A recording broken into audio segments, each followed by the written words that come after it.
औज़ुबिल्लाहिमिनश्शैतानिर्रजीम बिस्मिल्लाहिर्रहमानिर्रहीम। चाचू बच्चों अस्सलाम वालेकुम वरहमतुल्लाहि वबरकातुहू। क्लास 7th सब्जेक्ट चाचू बच्चों जियोग्राफी ये मज पत्मो कैंसो दो पे टॉपिक पारान आयर अत मज पर सब टॉपिक्स तमन मज कंपोजिशन ऑफ द एटमॉस्फेयर पोर बे पोर चाचू बच्चों स्ट्रक्चर ऑफ द एटमॉस्फेयर अम अलाव पोर वेदर एंड क्लाइमेट टेम्परेचर त पोर ये मज और एयर प्रेशर त पोर विंड एंड इट्स टाइप्स त पोर तो अजुक सबक चाचू बच्चों सह मॉइस्चर मॉइस्चर वन और आम पे नमी हवास मज नमी आसान तथ one moisture when water evaporates from land and different water bodies it becomes water vapor. Moisture in the air at any time is known as humidity. When the air is full of water vapor we called it humid day. As the air gets warmer its capacity to hold the water vapor increases and so it becomes more and more humid. On a humid day, clothes take longer time to dry and sweat from our body does not evaporate easily, making us feel very uncomfortable. Tacho बच्चों ये आबस evaporation गसान या ज़मीनस पे आब या ज़मीनस पे यम water bodies in पे आफ्ताबच रोशनी पेवान अत मज आब गसान बुखारातन मज तब्दील ये इवापरेशन वनान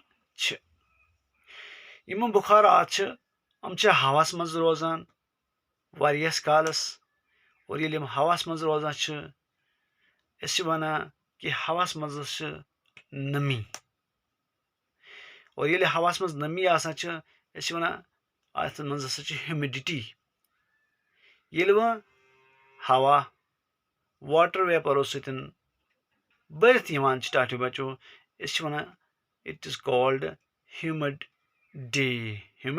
डे तो ये टाटू बच्चों हवा गर्म गसान अमिच कैपेसिटी वाटर वेपर रटन ज्यादा increase गसान so it becomes more and more humid. यह ज्यादा ह्यूमिड बनान तक अत ज्यादा बुखारात समान ज्यादा वाटर वेपर्स अत मज समान तो यह गसान ज्यादा ह्यूमिड अत मज रोजान ज्यादा नमी और ये वुचान टाटू बच्चों ये ह्यूमिड डे आसान सन पलो यम तापस त्रावान होखनान खतर तम जल्दी जल्दी होकान कहें और बेल करान अर्ख आमुत सोन अर्ख does not evaporate easily. It's evaporation गसान जल्दी जल्दी कहें ते यम सत फील करान uncomfortable. When the water vapor rises it starts cooling. Water vapour rise करान हर खसान और यह ज्यादा सर्द गसान यह गसान ज्यादा ज्यादा सर्द.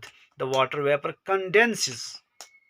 The water vapor यह कंडेंस गसान और यह लगन हेवान यह गोबन हेवान causing formation of droplets of water. ये सर्द ज्यादा गसान अत मज कंडेंसेशन बहुत गसान यह कंडेंस गसान यह पान वन जुरान अत पान वन सह फ्रीजिंग हेवान गसन और पान वन जुरान ये बनान water droplets. Clouds are just masses of such water droplets. Overlaying masses of water droplets. When these droplets of water become too heavy, to float in air, then they come down as precipitation.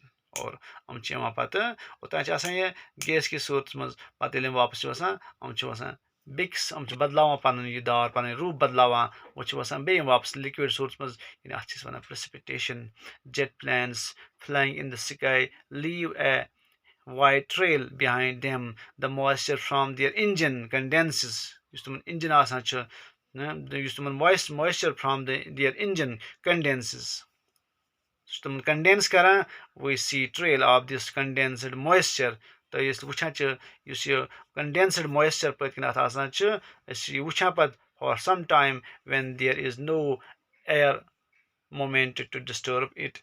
Yelis havas maz वुचान अख जीट अख लकीर हिश लगान अथ जहाज पत्किन आसान jet यम आसान उन पत्किन लगान तिकेज तचन हवच मोमेंट आसान कि वारियस कालस रोजान मौजूद डिस्टर्ब गसान कहीं ते. Precipitation that comes down to the earth in liquid form is called rain. Yili precipitation वापस ज़मीन पे वासान liquid form मंजन आसिस वना rain. Most of the ground water comes from the rain water. Plants help preserve water. कुलचस ये आब मौजूद Thanos मज ये आब ज़खीर थानस मज वारिया मदद करा. When trees on hillsides are cut, rainwater flows down the bare mountains and can cause flooding of low-lying areas. Well, hilly side trees आसान अगर हम षटोक या षटान तम सत क्या गसान रेन वाटर फ्लो डाउन गसान सह ज्यादा गसान तेज गसान नंग पहाड़ आसान उन पे रूद वसान यह तेज रफ्तारी सान वसान और तम सत लो लाइंग एरियाज आसान तप सैलाब on the basis of mechanism. There are three types of rainfall. The convectional rainfall, the orographic rainfall, and the cyclonic rainfall.